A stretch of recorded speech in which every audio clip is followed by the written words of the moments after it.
देखिए, सम्राट अशोक क्लब उन अंतर्राष्ट्रीय संबंधों को खोज करके जीवित कर रहा है, जिसको अगर देखा जाए तो चाहे वह उन्होंने अपनी पुत्री और पुत्र थेर महेंद्र और पुत्री संघमित्रा को श्रीलंका भेजा और आज उनके वंशज नेपाल से, जो बुद्ध की धरती नेपाल है, लुम्बिनी में जन्म लिए, वहाँ से आए हुए हैं, तो बहुत ही ऐसा महसूस हो रहा है जैसे हम लोगों के देवता आ गए।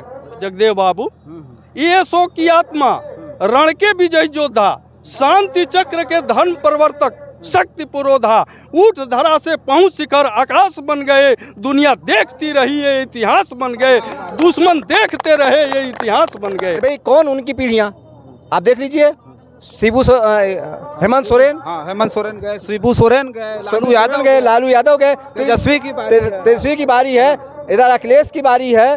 अभी तो आपको मैं बता दूं कि उत्तर कोरिया से भी सम्राट अशोक महान की पुत्री का संबंध है।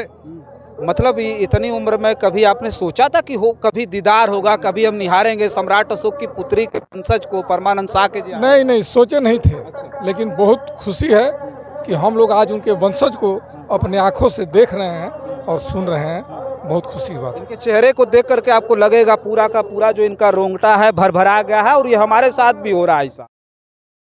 ये वीडियो देखने के बाद आपको एहसास होगा कि विश्वव्यापी कार्यक्रम जो आप तक नहीं पहुंच पाया है, हमारे चैनल के माध्यम से आप तक ये पहुंच रहा है। और ऐसे कार्यक्रमों की क्या ज़रूरत है, ऐसे कार्यक्रमों के आने वाली समय में क्या प्रासंगिकता है, वो आप कमेंट बॉक्स में हमें लिख करके ज़रूर बताइएगा। बहुत सारे लोग हैं, चर्चा करेंगे।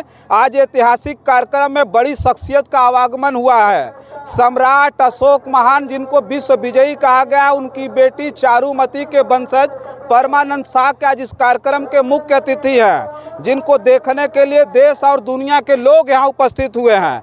तो बहुत सारे लोग हैं, इनसे हम जानेंगे कि आज के दिन ये क्या महसूस कर रहे हैं। बहुत बहुत स्वागत है। क्या नाम हुआ? सबसे पहले परिचय दें। राम नरेश सिंह, बहुत बहुत धन्यवाद आपको कि इस दलित पीड़ितों की आवाज़ को बुलंद करने वाले बाबू जगदेव प्रसाद के जन्म जयंती समारोह में आप उपस्थित होकर इसका मान मर्यादा बढ़ाए हैं, इसके लिए आपको कोटिशः धन्यवाद। क्या कहेंगे, आज सम्राट अशोक महान, विश्व विजयी सम्राट अशोक महान की बेटी चारुमती के वंशज आज आए हैं, वो मुख्य अतिथि हैं, देख करके उनको निहार करके कैसा लगा आपको? देखिए, जब भी अपने इतिहास को नहीं पढ़ा जाएगा, जाना जाएगा, तब तक विकास की गति रोक दी जाती है।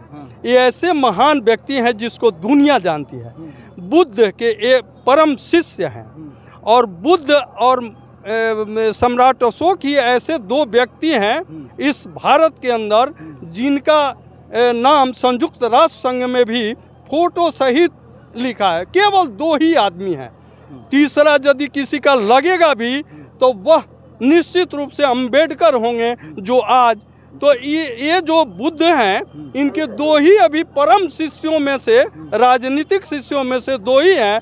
चौथा जो है जगदेव प्रसाद बाबू हैं, जिनकी आज जन्म जयंती मनाई जा रही है, और वे 90% दलितों, पीड़ितों, शोषितों की आवाज़ को बुलंद करते हैं, और यह भी बताते हैं कि यदि 90% के लोग यूनाइट हो जाएं तो जो हम गुलामी की बेड़ियां से अभी मुक्त हुए हैं, हम लोगों का राज सत्ता पर जो अधिकार नहीं है वह स्वतः अधिकार हो जाएगा।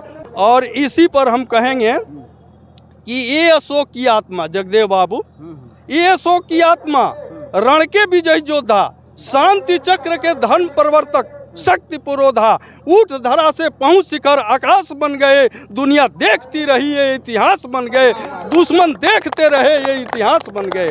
और चर्चा कर हमें के साथ हम कहेंगे आपको बहुत बहुत धन्यवाद। और लास्ट में एक बात कहेंगे कि खींचो न कमानों को, न तलवार निकालो, यदि तोप न काबिल हो जाए तो अखबार निकालो, अखबार निकालो। ऐसे लोगों के मसीहा थे जगदेव प्रसाद, जो जनमन के बातों को समझ गए, और तब उन्होंने कहा कि ये ऐसे नहीं मानेंगे मनुवादी। और आज के इतिहास में पीढ़ियां जेल जा रही हैं, और जा रही हैं।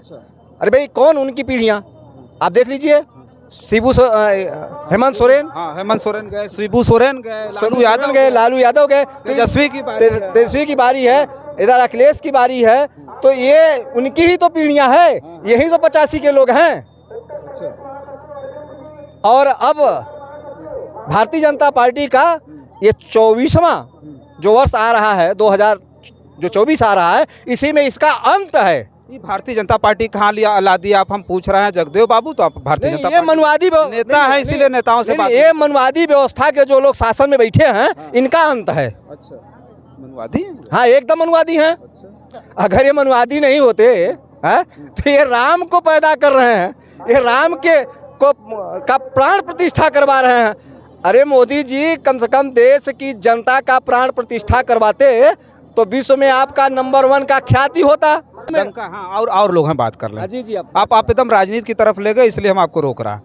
हमारे साथ हैं जो पुराने जर्नलिस्ट भी हैं, अरविंद भी है हमारे साथ हैं, बहुत बहुत स्वागत है। बहुत बहुत धन्यवाद। क्या कहेंगे, आज सम्राट अशोक के बेटी चारुमती के वंशज आए हुए हैं, तो आज पहली बार हम भी देख रहे हैं और आप भी देख रहे होंगे, उनके वंशज को देख करके कितना गदगद है आप?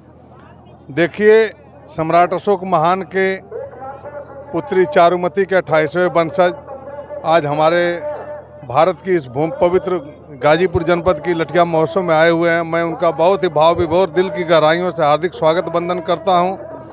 और जो रिश्ता, अंतर्राष्ट्रीय संबंध जो सम्राट अशोक महान ने बनाए थे शादियां करके, उसको पुनः पुनर्जीवित करने की जरूरत है। आज के सम्राट अशोक क्लब ने बरकरार रखा उस जो है अंतर्राष्ट्रीय रिश्ते। देखिए, सम्राट अशोक क्लब उन अंतर्राष्ट्रीय संबंधों को खोज करके जीवित कर रहा है, जिसको अगर देखा जाए तो चाहे वह उन्होंने अपनी पुत्री और पुत्र थेर महेंद्र और पुत्री संघमित्रा को श्रीलंका भेजा, और आज उनके वंशज नेपाल से, जो बुद्ध की धरती नेपाल है, लुम्बिनी में जन्म लिए, वहाँ से आए हुए हैं। तो बहुत ही ऐसा महसूस हो रहा है जैसे हम लोगों के देवता आ गए। भारत की जिससे शान बान शान सम्राट अशोक महान के संबंधों के उनके वंशज हमारे बीच आए हुए हैं, जिनको अगर देखा जाए तो हम लोग के हृदय और खून के रिश्ते के संबंध हैं, वो भारत भूमि पर आए हुए हैं। भारत का जो अंतर्राष्ट्रीय मैत्री संबंध है, उसको प्रगाढ़ आज हम लोगों ने इस लठिया महोत्सव के माध्यम से किया है। आने वाले समय में हम लोग इसको और प्रगाढ़ करने की बात करेंगे। अभी तो आपको मैं बता दूं कि उत्तर कोरिया से भी सम्राट अशोक महान की पुत्री का संबंध है, और उनके साकेत, जिसको राजधानी जो बनी थी, साकेत से संबंध जो है उत्तर कोरिया का है। उनकी पुत्री के 14वें पुत्री से, 14वें वंशज से उनका संबंध उत्तर कोरिया से है। आने वाले में उसको भी हम लोग प्रसारित करने का काम करेंगे, आम जनमानस को बताने का काम करेंगे। और देखिए आज का जो दिन है वो खुशी का है, वो भावुक होने का है कि सम्राट अशोक का कोई वंशज यहाँ आपके इस धरा पर आया हुआ। जहाँ कभी सम्राट अशोक जब पहली बार सारनाथ आए थे, भगवान बुद्ध की ज्ञान स्थली पर आए थे, तो सम्राट अशोक इसी तरह से गए थे, सोचिए, और इसी तरह से लौटे थे। लोग बताते हैं कि सम्राट अशोक जहाँ पर आए थे, वहाँ आज उनके वंशज विदेश से आ रहे हैं। नेपाल चूँकि पहले भारत की सीमा में लगता था, तो ये भावुक होने का समय है, भावुक होने का पल है, लगता है। देखिए, अब भावुक होने का कि एकदम हम लोग भावुक हैं और उनका हृदय की गहराइयों से गदगद हैं कि हम लोगों के बीच उनके वंशज आए हुए हैं। जब पीढ़ियां, जैसे अभी भारत से लोग जाकर के त्रिनाद, टोबैको, मॉरिशस में जो बसे हुए हैं, गिरमिटिया मजदूर बन करके किसी ज़माने में गए थे, और वहाँ के राष्ट्रपति बन करके जब अपने पूर्वजों को खोजते हुए भारत की धरती पर आते हैं, चाहे वो आजमगढ़ हो, चाहे गाजीपुर का रेवतीपुर हो, या अन्य भारत के किसी भी कोने के हों, तो जो भाव आते हैं दिल के, उसको हम व्यक्त करने के लिए शब्दों की कमी पड़ जाएगी। वो ऐसा भाव हमारे दिल के अंदर है। हम उनके पूरे भारत की तरफ से दिल की गहराइयों से हार्दिक अभिनंदन वंदन स्वागत करते हैं। और चलिए, और लोग हैं, उनसे भी जान लेते हैं, उनकी भावनाओं को जानते हैं। क्या नाम हुआ आपका? सौरू सिंह कुशवाहा। क्या कहेंगे, आज जो है सम्राट अशोक के वंशज उनकी बेटी चारुमती के जो है वंशज आए हुए हैं, परमानंद साक्य जी, क्या लगता है? भावुक हैं, खुशी है, गदगद हैं? हम लोग तो बड़े खुशी हैं, बड़े भावुक हैं। अब बहुत ज़्यादा तो नहीं मैं बोल पाऊंगा, लेकिन ऐसा है कि बहुत खुशी है, हम लोग बहुत गदगद हैं। और हर आए हैं, कितना दूर से आए हैं लगभग? अरे हम लोग आए हैं खानपुर थाना, सैदपुर तहसील से, गाजीपुर जिला, 50 किलोमीटर करीब आए। हाँ। अच्छा, हाँ, तो ऐसा है कि हम लोग बहुत खुशी हम लोग को है। अच्छा, बहुत खुशी। और लोगों से बात करेंगे, थोड़ा सा आगे आएंगे, आइए जिन लोगों से बात करना। हाँ, क्या नाम हुआ आप? मुन्ना सिंह मौर्य। क्या कहेंगे आज जो है सम्राट अशोक के वंशज आए हुए हैं तो खुशी की बात है कि सम्राट अशोक के वंशज आए हुए हैं और हम लोग बहुत धूमधाम से हर साल मनाते हैं और विश्व के हर कोने में जो है सम्राट अशोक के वंशज हैं, जो हम लोग जो है उनके ताक में रहेंगे और आगे भी देखेंगे कि कहाँ कहाँ हैं और स्वागत करेंगे। मतलब इतनी उम्र में कभी आपने सोचा था कि हो कभी दीदार होगा, कभी हम निहारेंगे सम्राट अशोक की पुत्री के वंशज को, परमानंद शाह के जी? नहीं, सोचे नहीं थे, लेकिन बहुत खुशी है कि हम लोग आज उनके वंशज को अपने आँखों से देख रहे हैं और सुन रहे हैं। बहुत खुशी की बात है। इनके चेहरे को देख करके आपको लगेगा पूरा का पूरा जो इनका रोंगटा है भरभरा गया है और ये हमारे साथ भी हो रहा है ऐसा।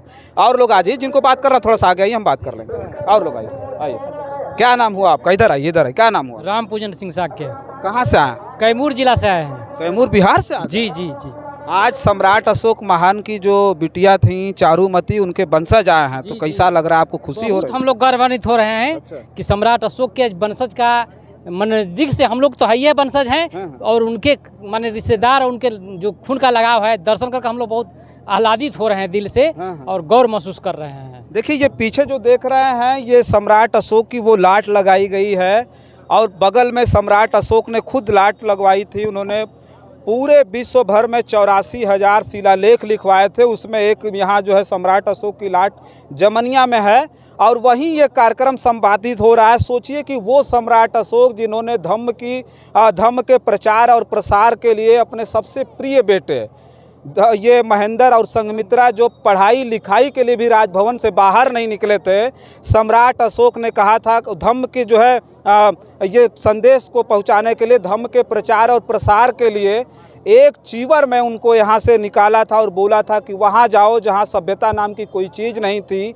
वो श्रीलंका गए और उन्होंने कहा था कि जाओ और धम्म के प्रचार और प्रसार में, और कभी फिर लौट करके वो संघमित्रा और महेंद्र राजभवन नहीं आए। सोचिए जो राजकुमारी थी संघमित्रा, राजकुमार थे महेंद्र, वो जो है जब धम्म के प्रचार प्रसार के लिए श्रीलंका गए तो वहीं पहाड़ियों की वादियों में ख़त्म हो गए, लेकिन लौट करके कभी राजभवन का दर्शन उन्होंने नहीं किया। उन्हीं के जो है एक और जो बेटी थी चारुमती, उनके वंशज यहाँ पर आए हुए हैं और ये तमाम जो चेहरे देख रहे हैं उनको निहारने के लिए आए हुए हैं। और हम भी 70 किलोमीटर से ज़्यादा की यात्रा को तय करके मैं आज खुद पहुँचा हूँ कि आज भी मैं सम्राट अशोक महान, वो सम्राट अशोक महान जब पहली बार तथागत गौतम बुद्ध की ज्ञान स्थली पर पहुँचे थे तो घोड़ा और हाथी से जब वहाँ से निकले, सोचिए उस वक्त उस तरह के मार्ग नहीं थे जिससे यहाँ की व्यवस्था को सुचारू रूप से चलाया जाए। कुछ इतिहासकारों ने ये लिखा है, हमने सुना है, हालांकि हमारा चैनल और हम इस बात की पुष्टि नहीं करते। जिस ग्रांड ट्रैंक रोड की बात होती है कि उसे शेर शाह सूरी ने अपने ज़माने में बनाया था, वो गलत बताया जाता है। कहा जाता है कि सम्राट अशोक महान ने अपने शासनकाल में उस ग्रांड ट्रैंक रोड को बनवाया था। उस वक्त बनवाया था जब वो पहली बार ज्ञानस्थली आए थे और आने के बाद उनको बहुत अधिक असुविधा हुई थी, तो लोगों के लिए ये सारी चीज़ें उन्होंने बनवाई थी। कुछ लोग और हैं, जल्दी जल्दी पूछ लेते हैं। इधर आइए, क्या नाम हुआ आपका? आइए, क्या नाम? राम मोहम्मद मौर्य। कहाँ से आए हैं? हम सैयद राजा से आए हैं, चंदौली। चंदौली सैयद राजा से जी आए हाँ। हैं। ये कह रहे हैं सम्राट अशोक महान की जो है पुत्री चारुमती के वंशज आए हैं। कभी सोचा था आपने इतनी उम्र में कभी हम उनको देख पाएंगे, दीदार कर पाएंगे? हम लोग तो 10 वर्ष से यहाँ पर बराबर जो है आते हैं और जो है हम लोगों को बहुत अपार खुशी होती है। अच्छा। और हम लोग हमेशा जो है अब ज़्यादा खुशी हुई? एकदम बिल्कुल बहुत ज़्यादा खुशी हम लोगों को है।